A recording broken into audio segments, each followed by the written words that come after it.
Hi friends, welcome to my channel Bhargav job point. So నేను నా channel ద్వారా కొత్తగా రిలీజ్ అయ్యే నోటిఫికేషన్సే కాకుండా మనము జాబ్కి అప్లై చేసిన తర్వాత మనకు మెయిన్గా ఎగ్జామ్లో అడిగే క్వశ్చన్స్ కరెంట్ అఫైర్స్ పైన సంబంధించి ఉంటాయి కాబట్టి సో కరెంట్ అఫైర్స్ గురించి కూడా నేను వీడియోస్ అయితే చేయాలనుకుంటున్నాను. సో ఇది నా ఫస్ట్ వీడియో. ఇందులో నేను డిసెంబర్ మంత్కి సంబంధించిన ఇంపార్టెంట్ 15 క్వశ్చన్స్ అయితే మీకు చెప్తాను ఫ్రెండ్స్. నేను ఈ క్వశ్చన్స్తో పాటు ఆన్సర్కి సంబంధించిన ఎక్స్ప్లెనేషన్ కూడా అయితే ఎక్స్ప్లెయిన్ చేయడం జరిగింది. సో ఫ్రెండ్స్, అందరూ కూడా వీడియో ఎండ్ దాకా చూడండి. సో మన first question, what is the rank of India in organ donation as per global observatory on donation and transplantation? So GODT అనమాట. ఇది కూడా ఇంపార్టెంట్.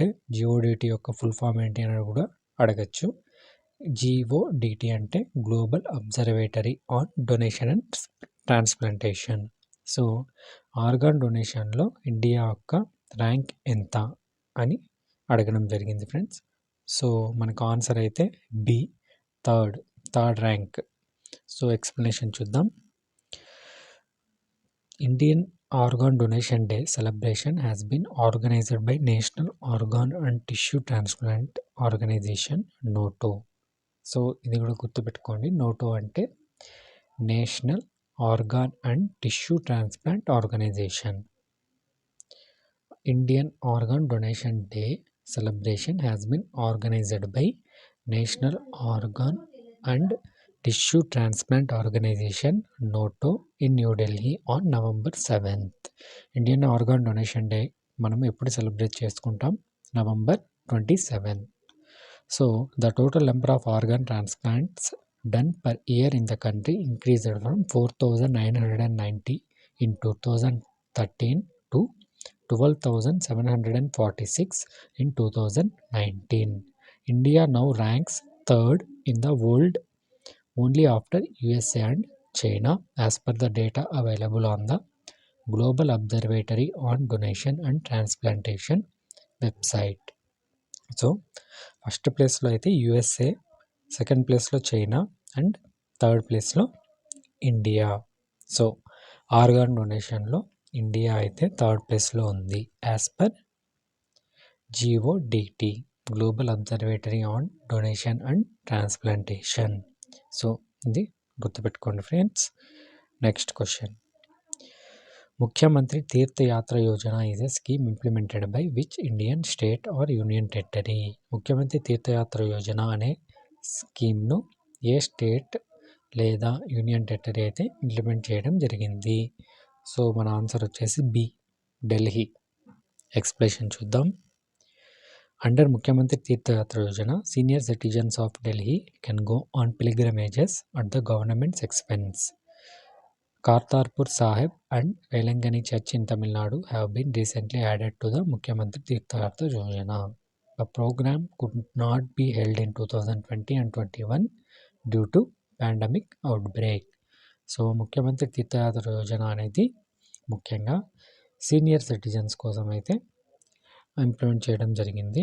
ఇందులో కొత్తగా Kartarpur Sahib and Velankanni church in Tamil Nadu ఈ రెండు ప్లేసెస్ని అయితే యాడ్ చేయడం జరిగింది. అండ్ 2020-21లో మనకు కోవిడ్ అయితే వచ్చింది కదా, సో అందుమూలంగా ఈ ప్రోగ్రామ్ని 2020-21లో అయితే అమలుపరచలేదు. సో ఇది friends. Next question, which states tourism department launched the street project? ఏ రాష్ట్ర టూరిజం డిపార్ట్మెంటు స్ట్రీట్ అనే ప్రాజెక్ట్ని లాంచ్ చేయడం జరిగింది? స్ట్రీట్ యొక్క full form sustainable, tangible, responsible, experiential, ethnic tourism. So answer వచ్చేసి సి, కేరళ రాష్ట్ర టూరిజం డిపార్ట్మెంట్ అయితే స్ట్రీట్ అనే ప్రాజెక్ట్ని లాంచ్ చేయడం జరిగింది. ఎక్స్ప్లెనేషన్ చూద్దాం. Kerala tourism recently launched the street project in select places in 7 districts. The project would help visitors experience the diversity of offerings in these places. In the first phase, the project would be implemented in Kadalandi in Kozhikode, Tritala and Patitara in Palakkad, Pinarayi and Acharakandi in Kannur, Maravanthuruthu and Manchira in Kottayam, Valiyaparamba in Kasaragod, Kanthalloor in Idukki and Chekadi in Wayanad. So మనకి tourism అంటేనే మెయిన్గా వచ్చే place ఏంటంటే Kerala state అనమాట. So Kerala tourism department అయితే street అనే ప్రాజెక్ట్ని launch చేయడం జరిగింది రీసెంట్గా. సో 4th క్వశ్చన్లోకి అయితే వెళ్దాం. Which Indian cricketer recently became the 3rd highest wicket taker in tests. So ఇదైతే మనకి స్పోర్ట్స్కి సంబంధించిన కరెంట్ అఫైర్స్లో మెయిన్గా ఇంపార్టెంట్గా అయితే అడగచ్చు. సో గుర్తుపెట్టుకోండి. Which Indian cricketer recently became the 3rd highest wicket taker in tests. Answer B R Ashwin. Explanation చూద్దాం. R Ashwin recently became the India's 3rd highest wicket taker in Test cricket. The 35-year-old clinched his 418th wicket in the first Test against New Zealand, surpassing another Indian off-spinner Harbhajan Singh. Only Anil Kumble 619 wickets and Kapil Dev 434 have more wickets than Ashwin as of now. So first ప్లేస్లో అయితే అనిల్ కుంబ్లే ఉన్నాడు 619 వికెట్స్తో, and Kapil Dev వచ్చి second ప్లేస్లో 434. So third ప్లేస్లో అయితే అశ్విన్ అయితే add అవ్వడం జరిగింది. Next question. Which state police launched the call your cop mobile app to connect distressed citizens with police. ఏ state police call your cop అనే మొబైల్ యాప్ని రీసెంట్గా లాంచ్ చేయడం జరిగింది. Answer A Nagaland. ఎక్స్ప్లెనేషన్ చూద్దాం. The Nagaland police recently launched Call Your Cop mobile app, which will enable all citizens of the state and those in distress to get in touch with the police in a single click.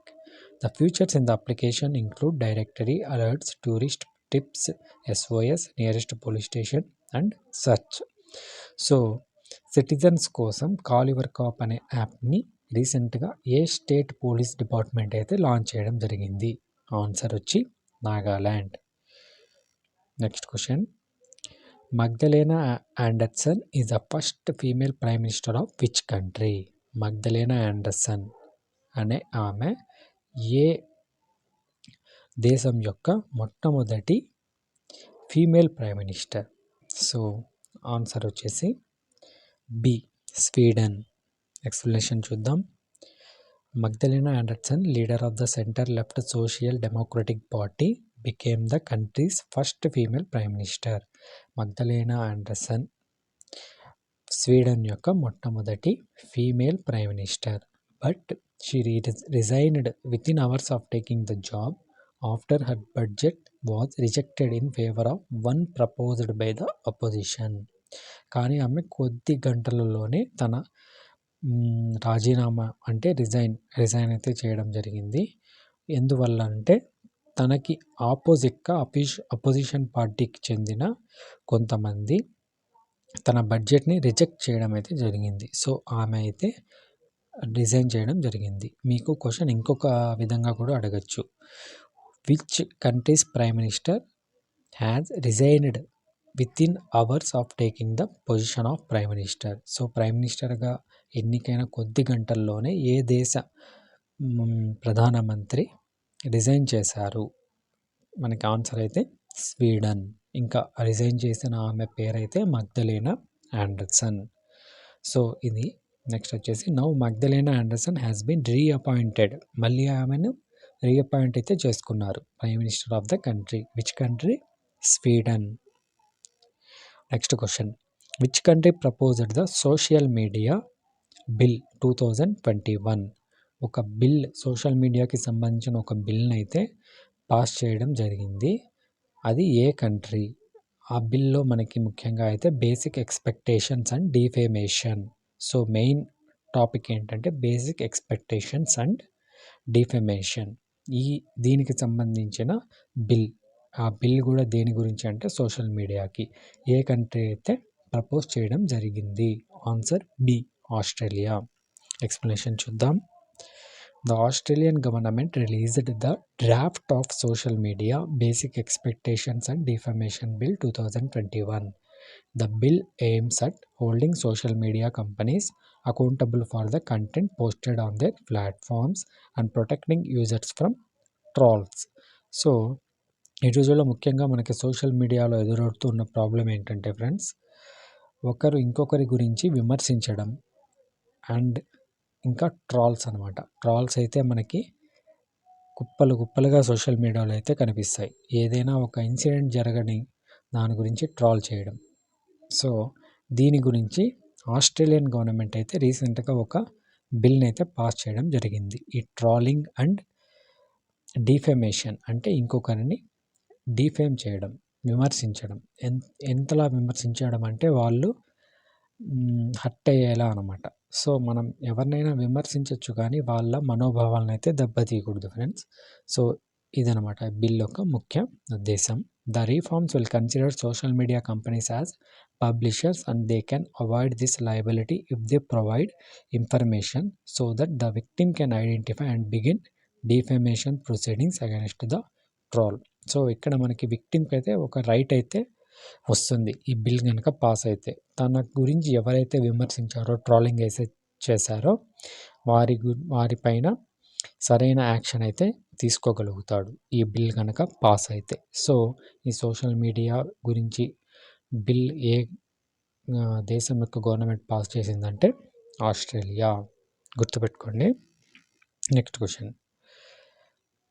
కైహైటిసుకా సచికారం which was discovered recently was 130 million year old species. కైహైటిసుకా సచికారం అనే ఒక స్పీసీస్ని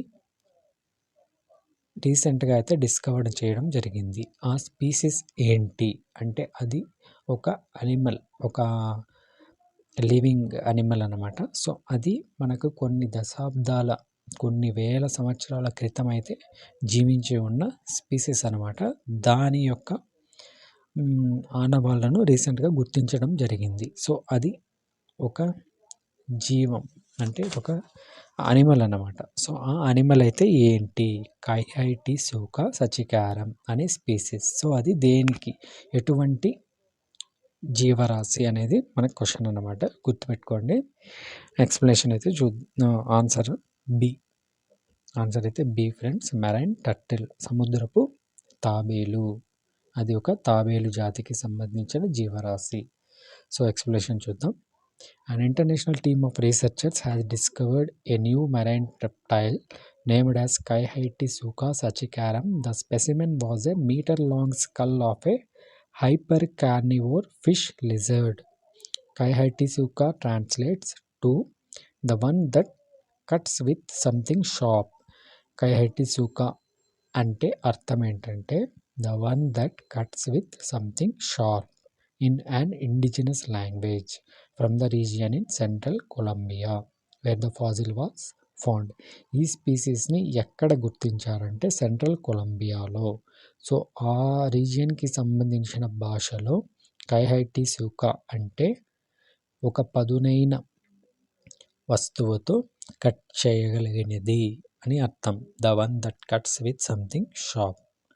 so the name honors the ancient Muisca culture that existed in the region. So కైహైటిసుకా సచికారం అనే స్పీసీస్ని రీసెంట్గా గుర్తించడం జరిగింది. ఎక్కడ? Central కొలంబియాలో.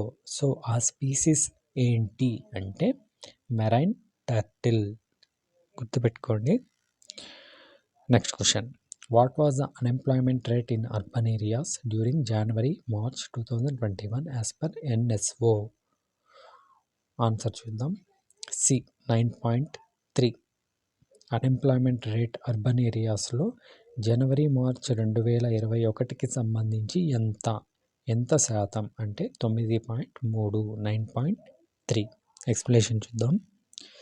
As per a periodic labor force survey by the National Statistical Office, NSO అంటే ఫుల్ ఫామ్ ఏంటి?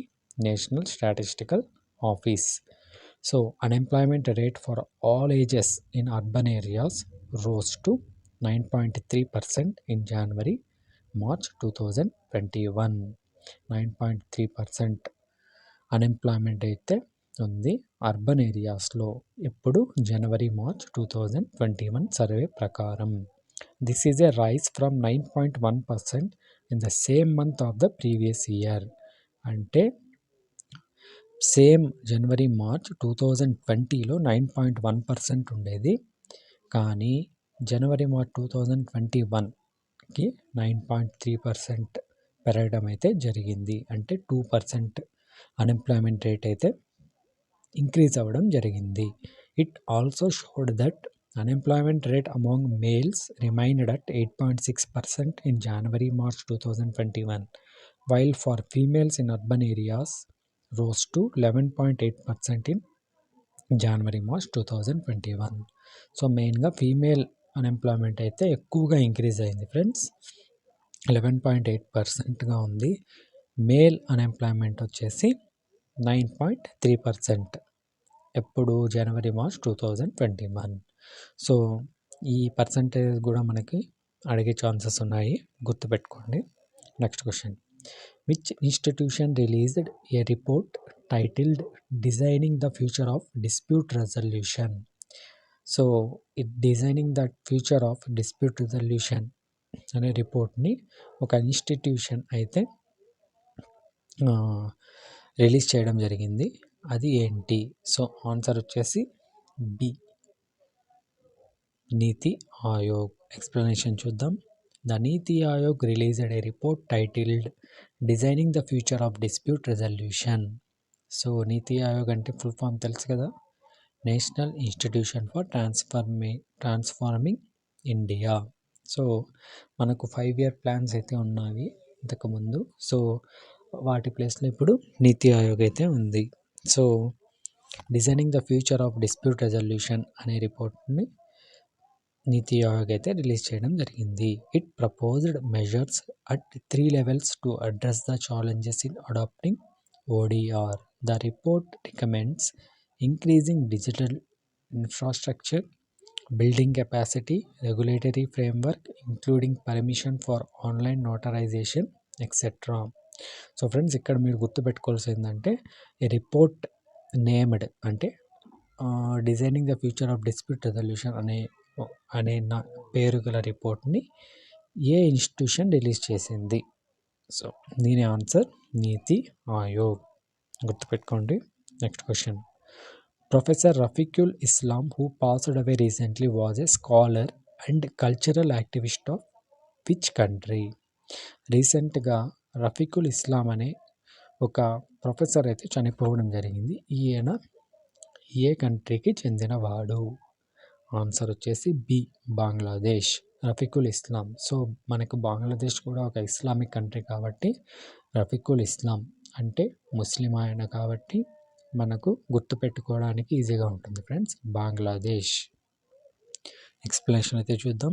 National professor Rafiqul Islam is a scholar and cultural activist from Bangladesh. He recently passed away at the age of 87. The linguistic actively participated in the language movement in 1952 and he was made the national professor by the government in 2018. He received the independence award, Ekoshe Padak and the Bangla Academy Literary Award. He was also awarded the International Mother Language Award. So Rafiqul Islam అనే ఒక గొప్ప professor లేదా scholar, cultural activist రీసెంట్గా అయితే చనిపోవడం జరిగింది. ఈయన బంగ్లాదేశ్కి సంబంధించిన వ్యక్తి. సో ఇది గుర్తుపెట్టుకోండి friends. Next question, Alexia Putellas, who won the Women's Ballon d'Or Award 2021, belongs to which country? Alexia Putellas Women's Ballon d'Or Award 2021 అయితే గెలవడం జరిగింది. సో ఈమె ఏ కంట్రీకి సంబంధించిన మహిళ అనేది మన క్వశ్చన్. సో ఆన్సర్ వచ్చేసి బి, స్పెయిన్. అలెక్సియా పుటిలాస్ స్పెయిన్ దేశానికి సంబంధించిన మహిళ. సో ఈమె అయితే ఉమెన్స్ బ్యాలాన్ డిఆర్ అవార్డ్ 2021 గెలవడం జరిగింది. సో ఎక్స్ప్లెనేషన్ చూద్దాం. ఇది ఏ అవార్డు, ఈమె దేనికి సంబంధించిన మహిళ అని. So Spanish footballer Alexia Putellas. Spanish footballer. So ఈమె వచ్చి స్పెయిన్ దేశానికి సంబంధించినది. తర్వాత ఫుట్బాలర్ అన్నమాట, అంటే మనకి ఫుట్బాల్ స్పోర్ట్స్కి సంబంధించిన person. Alexia Putellas has been awarded the Ballon d'Or Feminine for 2021 during the 2021 Ballon d'Or France Football Award. FC Barcelona's midfielder Alexia Putellas. ఈమె వచ్చేసి మిడ్ఫీల్డర్ అనమాట, ఫుట్బాల్ స్పోర్ట్స్కి సంబంధించి. So midfielder Alexia Putellas is just the third female player to win the prize after Ada Hegerberg and Megan Rapinoe. Argentina's Lionel Messi has bagged the Ballon d'Or award for a record-extending 7th time. 19-year-old Pedri of Barcelona won the Copa Trophy for the best player aged under 21. So ఇది కూడా గుర్తుపెట్టుకోండి.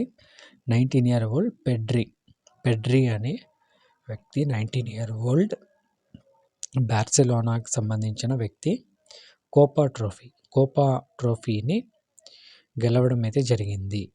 అంటే 21 years below age 19 years old Pedri Kopa ట్రోఫీని అయితే గెలవడం జరిగింది. So ఈ లైన్ని గుర్తుపెట్టుకోండి ఫ్రెండ్స్, అడిగే ఛాన్సెస్ అయితే ఉన్నాయి. నెక్స్ట్ మనకి మెయిన్గా అడిగిన క్వశ్చన్ ఏంటంటే అలెక్సియా పుటెలాస్ బ్యాలన్ డిఆర్ అవార్డ్ 2021ని గెలవడం జరిగింది. ఈమె ఏ కంట్రీకి సంబంధించిన స్పోర్ట్స్ ఉమెన్? స్పానిష్. అండ్ ఇంకా ఏ స్పోర్ట్? ఫుట్బాల్లో ఈమె వచ్చి మిడ్ఫీల్డర్ అన్నమాట, అలెక్సియా పుటెలాస్. గుర్తుపెట్టుకోండి.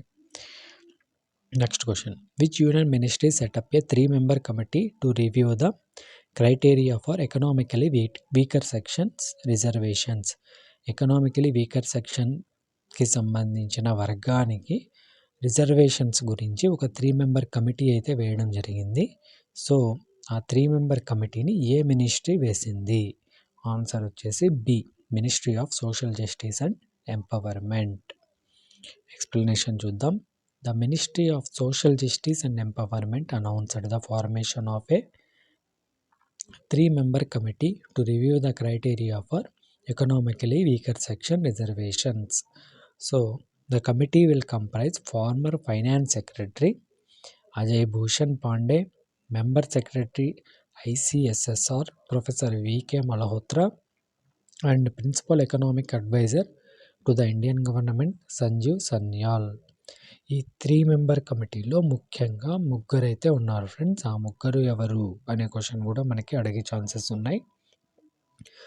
చూడండి, అజయ్ భూషణ్ పాండే, VK మల్హోత్రా అండ్ సంజీవ్ సన్యాల్. ఈ ముగ్గురు అయితే మనకి EWS అంటే ఎకనామికలీ వీకర్ సెక్షన్ రిజర్వేషన్స్కి సంబంధించిన కమిటీలో ఈ 3 members అయితే ఉన్నారు. It will examine the approaches followed so for identifying the economically weaker sections and send its recommendations to the centre in the next 3 weeks. So friends, economically weaker సెక్షన్స్కి సంబంధించిన reservations గురించి 3 members committee అయితే వేయడం జరిగింది. ఈ కమిటీలో ముఖ్యంగా ముగ్గురైతే ఉన్నారు, అజయ్ భూషణ్ పాండే, VK మల్హోత్రా అండ్ సంజయ్ సన్యాల్. ఈ కమిటీని ఏ మినిస్ట్రీ వేసింది అంటే ministry of social justice and empowerment. So గుర్తుపెట్టుకోండి. Next question, as per a recent data from fisheries ministry 41% of the coastline of which state is subject to erosion from 1990 to 2018? రీసెంట్గా release అయిన data ప్రకారం ఏ రాష్ట్రం యొక్క Coast line అంటే తీర ప్రాంతం soil erosion అంటే ఏం లేదు ఫ్రెండ్స్, సాయిల్ ఎరోషన్ అనమాట. సారవంతమైన మట్టిని కోల్పోవడాన్ని సాయిల్ ఎరోషన్ అంటారు. 41% సాయిల్ ఎరోషన్ ఫ్రమ్ 1990 to 2018. ఏ రాష్ట్రం అయితే సాయిల్ ఎరోషన్ జరగడం జరిగింది? సో ఆన్సర్ వచ్చేసి B, Kerala. As per recent data from fisheries ministry of Kerala యొక్క ఫిషరీస్ మినిస్ట్రీ రీసెంట్ డేటా ప్రకారం 41% of the Coast line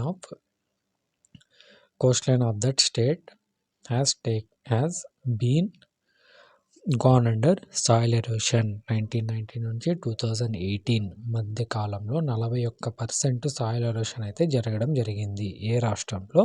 Kerala. Explanation చూద్దాం. Satellite data from 1990 to 2018 has revealed that 41% of the coastline of Kerala is subject to varying degrees of erosion. So ఇది మనకి satellite data ప్రకారం అయితే తీసుకోవడం జరిగింది. 1990 నుంచి 2018 మధ్య 41% సాయిల్ ఎరోషన్ అయితే జరగడం జరిగింది. ఇక్కడ కేరళ యొక్క తీర ప్రాంతంలో. Ministry of fisheries, animal husbandry and dairying Parshottam Rupala told the data to the Lok Sabha. So Parshottam Rupala ministry of fisheries and animal husbandry and dairying minister ఈయన అనమాట, పరశోత్తం రూపాల. ఈయనైతే మనకి లోక్సభలో ఈ సాయిల్ ఎరోషన్ యొక్క పర్సెంట్ జరిగింది అని అయితే తెలియజేయడం జరిగింది. The national shoal and change assessment mapping for Indian coast carried out by the national centre for coastal research, NCCR. So NCCR full form ఏంటి? National centre for coastal research. ఇది కూడా గుర్తుపెట్టుకోండి friends. Using 28 years of satellite data. So 28 years of satellite data ప్రకారం వీళ్ళు 1990 నుంచి 2018 మధ్య కాలంలో 41% soil erosion జరిగిందని అయితే తేల్చడం జరిగింది. ఎక్కడ? కేరళలో.